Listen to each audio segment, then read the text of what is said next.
Assalamu alaikum everyone. A very warm welcome to all the people who are watching out my videos and finding them helpful. And if you really found my any video helpful, do give it a like and subscribe. So let's start. This is basically the lecture 2 of our biostatistics series, or you can say research methodology. In the first video we had discussed the data and the types of data. I briefly explain here it is quantitative and qualitative. Now that data जिसके बारे में हमने उसकी types की बात की, उस data को measure करने के बारे में आज हम बात करेंगे. So if any one of you haven't watched that video, go to my playlist series of biostatistics or research methodology. You will find out there. Let's start our today's topic. Our today's topic is measurement scales. Why we need measurement scales? Like in the daily life we need scales to measure things. Like अगर हम किसी person की height को measure करना चाहते हैं तो हम उसके साथ मीटर्स लगाएंगे या कोई यूनिट ऑफ मेजरमेंट लगाएंगे. इसी तरह अगर वेट को measure करना चाहते हैं तो हम उसके साथ kgs लगाएंगे. दैट मीन्स कि एवरी वेरिएबल जिसको हम measure करना चाह रहे हैं we should have some measuring unit for it. So in the same case data को भी measurement स्केल्स की ज़रूरत होती है. So we have 4 measurement scales: nominal, ordinal, interval and ratio. And आज हम इस वीडियो में उसकी एग्जांपल्स के साथ बात करेंगे. उससे पहले मेजरमेंट स्केल से पढ़ने पहले हमें पता होना चाहिए कि स्केल क्या होता है. It is defined as the device or an object use to measure or quantify any event or object. एक ऐसी डिवाइस या ऐसी चीज़ जिससे हम हेल्प ले सकते हैं अपनी किसी भी चीज़ के बारे में, उसको क्वांटिटी असाइन करने के बारे में. लाइक आप कहें कि you have 20 females in your class. ठीक है, अब इसके लिए भी कोई स्केल होना चाहिए क्योंकि female is a gender, gender is a variable. So every variable must have a unit for it.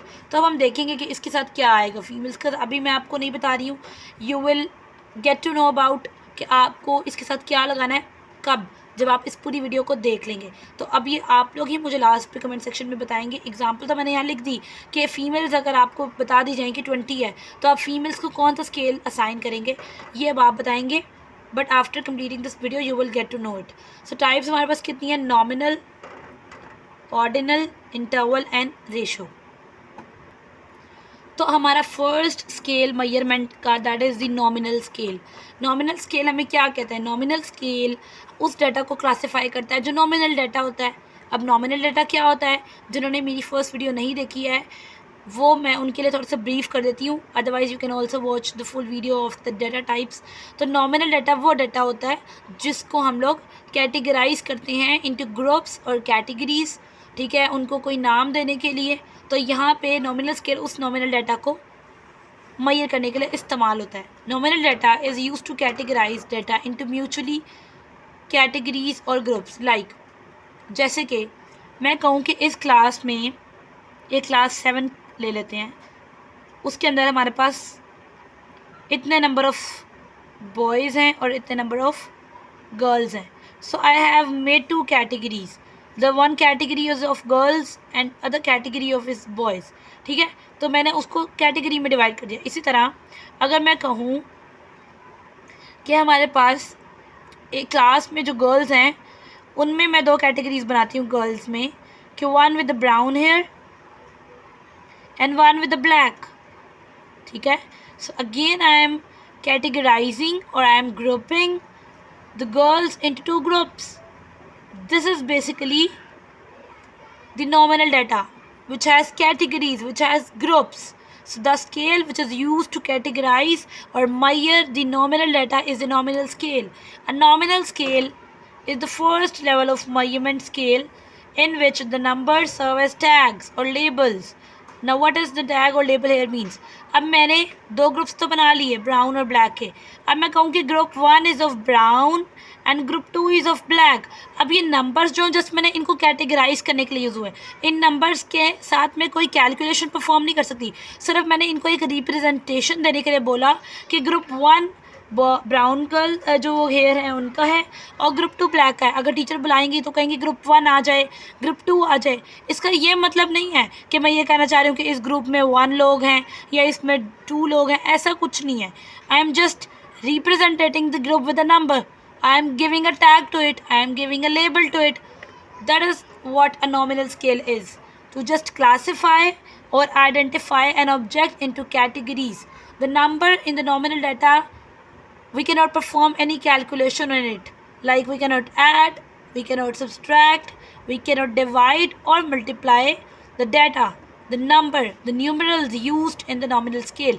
जैसे ग्रुप 1 और 2 में 1 और 2 का कोई कैलकुलेशन में रोल नहीं होगा, ये जस्ट उनको रिप्रेजेंट कर रहा है कि ग्रुप 1 में ये लोग हैं और ग्रुप 2 में ये लोग हैं। Okay, I hope you get the point. इसी तरह एग्जांपल्स इसकी मैं आपको दूँ फर्दर, तो जेंडर में मैं ग्रुप्स बना देती हूँ। The group 1 is of females and group 2 is of males, so the 1 and 2 is just representing the group. Countries का बना देती हूँ कि हमारे पास कंट्रीज़ में जो हाई पॉपुलेशन रेट है, ठीक है, वो वाली, और low population. Then again I am giving the group 1 and 2। इसी तरह प्लेयर्स की टी शर्ट के ऊपर नंबर लिखे होते हैं, जिस तरह बाबर आज़म है उसकी शर्ट पे कोई नंबर लिखा हुआ है, इस तरह फ़खर जमान की, इसी तरह शादाब खान की। तो every player has a number on his shirt. तो इट डज़ंट मीन कि उनकी शर्ट पे जो नंबर लिखा गया है वो नंबर से उनका कोई ताल्लुक़ है। Like the number is not representing the scores जो उन्होंने अभी तक किए हैं, या जितने मैचेस उन्होंने खेले हैं, या उनकी जो रैंकिंग है। No, the number is not describing anything about the players or their performance. It is just a representation of the player कि इस प्लेयर का ये नंबर है या इस नंबर पे ये वाला प्लेयर आता है, ठीक है। उससे उनकी परफॉर्मेंस, उनके क्रिटिकल डाटा का कोई ताल्लुक नहीं है। आई hope you got the point. So the respondent of the questionnaires are basically the questions you ask or an interviewer asks or a researcher asks to collect the data. So questionnaire से जो आपको data मिल रहा है आपके respondents के through, आप उसको 2 categories में divide कर रहे हैं in case of your nominal data, and the nominal scale is now categorizing और giving a representation to that groups जो आपने बनाए हैं। So nominal data mostly 2 groups में ही बेस कर रहा होता है। मोस्टली हम उस डाटा को 2 ही ग्रुप्स में डिवाइड कर रहे होते हैं, ठीक है। आई होप कि आपको नॉमिनल डाटा बहुत क्लियरली और अच्छे से समझ आ गया है। If there is any query और कोई एग्जांपल आपके माइंड में है जो आपको समझ नहीं आ रही कि ये कौन सी स्केल पे लाई करेगी, either it is a nominal scale or not, you can ask me in the comment section as well. Now let's understand the concept of the ordinal scale. The ordinal scale. Again, I am saying that the people who have watched my first video on the series of biostatistics or research methodology, they will know about the ordinal data. But I'm again explaining for the people who are now watching and they haven't watched the previous video. Ordinal data is the data which is in rank, which is in the order, which is for following a some trend. ठीक है, like कुछ आप एक sequence दे दो, एक priority दे दो किसी भी डाटा को, तो वो ऑर्डिनल डाटा बन जाता है। और ना ordinal scale is the scale which is use to measure the ordinal data. So ordinal scale is used to measure the variables in a natural order. There is some rating or ranking which exists in ordinal data. There is no concept of rating or ranking in the nominal data, but the rating and ranking do exist in the ordinal data or ordinal scale. Let's understand this concept. तो ये basically अगर आपने in depth जाना किसी चीज़ के बारे में, किसी इन्फॉर्मेशन को इन डेप्थ में स्टडी करना है, उसकी प्रिसाइज चीज़ को देखना है, तो आप उसके लिए ऑर्डिनल स्केल को यूज़ करते हैं. They provide the meaningful insight into attitudes, preferences and behaviours by measuring order of responses. एक एटीट्यूड की एग्जांपल ले लेते हैं. ऑनेस्टी. आप देखना चाह रहे हैं कि कौन बंदा कितना ऑनेस्ट है. Either is it the person, he or she is moderately honest, highly honest, or his honesty is not on the scale of credibility. तो आप इस चीज़ को एक ऑर्डर में देखेंगे, that will be the ordinal data, क्योंकि आप उस एटीट्यूड को, उस बिहेवियर को या उस एट्रीब्यूट को एक ऑर्डर, एक रैंक में स्टडी कर रहे हैं. ठीक है. Let's get to know about the preference. Preference में आप कहते हैं कि आपकी क्लास में पढ़ने वाले कुछ बच्चे ज़्यादा जिनका IQ लेवल है, they are more sharp into the studies, some है the moderate level and some are low. Now you are preferizing, or you can say you are making the order of the students into the level of IQ, like high, moderate and low. This is the ordinal data, and now the ordinal data is measured by ordinal scale. Let's understand the ordinal scale with an example. Ordinal scale, the ranking and rating, I already said it exists in the ordinal scale. Ranking of students according to the results. Now अगर आपकी class में 20 बच्चे हैं, उनमें से एक बच्चा second आता है, एक बच्चा थर्ड आता है और एक सेकंड आता है और फर्स्ट आता है, इस तरह यानी कि उनकी पोजीशंस आती हैं. तो आपने कहा कि फर्स्ट आने वाले बच्चे का आपने एक अलग कैटेगरी, सेकंड में एक अलग कैटेगरी, थर्ड में एक अलग कैटेगरी. बाज़ औक़ात ये भी हो जाता है कि सेकंड पे 2 बच्चे आ गए, फर्स्ट पे 2 बच्चे आ गए, इस तरह भी पॉसिबिलिटी हो जाती है. तो आप उनके ग्रुप्स बना लेते हैं कि फ़र्स्ट आने वाले बच्चे इतने हैं, लेट्स सपोज 2 हैं, सेकंड वाले 1 हैं, थर्ड वाले 1 हैं. सो यू आर कैटेगराइजिंग और making the data in an order. This is ordinal scale. Level of satisfaction, अगर आप कहेंगे अगर आपने कोई प्रोडक्ट यूज़ की या प्रोडक्ट मार्केट में नहीं आई है, आप उसको ट्राई कर रहे हैं, अब मैं आपसे पूछूं कि आप उससे कितना सेटिस्फाइड हैं, तो आपके पास ये इतनी ऑप्शन है. अब इनमें से कोई भी ऑप्शन मुझे बता सकते हैं. यू कैन से कि आप टोटली सेटिस्फाइड हैं, या आप सेटिस्फाइड हैं, या न्यूट्रल हैं, मतलब हाँ या ना वाला आंसर आपका, या आप डिससेटिस्फाइड हैं, या बहुत ज़्यादा डिससेटिस्फाइड है उससे. These are the options you have to answer in my question reply. ठीक है, तो आप दे सकते हैं मुझे कोई भी जवाब. So this is the ranking that exist. Ranking is mostly in the case of numbers और रेटिंग इज़ लाइक दिस. ठीक है, but there is no interval is given in between. अगर यानी इंटरवल क्या मतलब है कि इंटरवल नहीं है. What does this interval means? अब मैं आपको इसको समझाती हूँ. सो प्लीज़ इसको बहुत अच्छे समझें, because it is very important concept, और ये आपको कन्फ्यूजन भी करेगा अगर आपको इसको क्लियर तरीके से नहीं समझ आई. फर्स्ट और सेकेंड बच्चा, आपने देखना है कि कितने डिफरेंस से ये बच्चा फर्स्ट आया, या कितने डिफरेंस से ये बच्चा सेकंड आया. Let's get into it. एक बच्चा फर्स्ट आया, उसके मार्क्स आए 300, और सेकंड आने वाले बच्चे के मार्क्स आए हैं 295. लेकिन आप इस चीज़ को इसमें स्टडी नहीं करें. आपने बस ये बोला कि बच्चा फर्स्ट आया या सेकंड आया, आपने जाके ये नहीं देखा कितना डिफरेंस है. इसका मतलब इनके दरम्यान में 5 मार्क्स का डिफरेंस था, जिसकी वजह से इसको प्रायोरिटी मिली, इसको यानी कि प्रेफरेंस मिली, और इसको सुपीरियॉरिटी मिली. लेकिन इस चीज़ की स्टडी आपने इसमें नहीं की. इसका मतलब है कि ये जो बीच में इनके इंटरवल था 300 और 295 के दरम्यान में 5 मार्क्स का इंटरवल था, वो हमने ऑर्डिनल डाटा में नहीं बताया. So there is no concept of interval in the ordinal scale. इसी वजह से हमने एक नया स्केल इंट्रोड्यूस कराया. Now let's get into the new scale जो कि इंट्रोड्यूस कराया गया इंटरवल्स को स्टडी करने के लिए. So the interval scale is basically being introduced to study the gap, the interval, the value which exists in between the data. Interval scale contain the properties of the nominal and the ordered data. यानी उसके अंदर category भी होती है. Nominal scale में categorise करते हैं data को, तो there is category in the interval scale. Order data वो ऑर्डर में भी होता है, but the difference between 2 data points can be quantified. So अब आपने उसका डिफरेंस भी तो फाइंड आउट करना है ना, जो कि आप नॉमिनल और ऑर्डर डाटा में फाइंड आउट नहीं कर पा रहे थे. Now in interval scale you can find out the difference between your 2 data points, या 2 वैल्यूज़ जो आपने फाइंड आउट की हैं, या 2 कैटेगरीज जिनके बारे में आप बात करें. ठीक है, so this data shows both the order of the variables and also the exact difference between the 2. अगर आप कहें कि मैंने एक जगह से कैंडी खरीदी और वो कैंडी 20 रुपीज़ की थी, और एक मैंने खरीदी it was 14 rupees, so that difference between the 2 you can find out the difference in this interval scale, that is the 6. ठीक है, लेकिन पहले आप ऐसा डिफरेंस एग्जैक्ट नहीं बता पा रहे थे.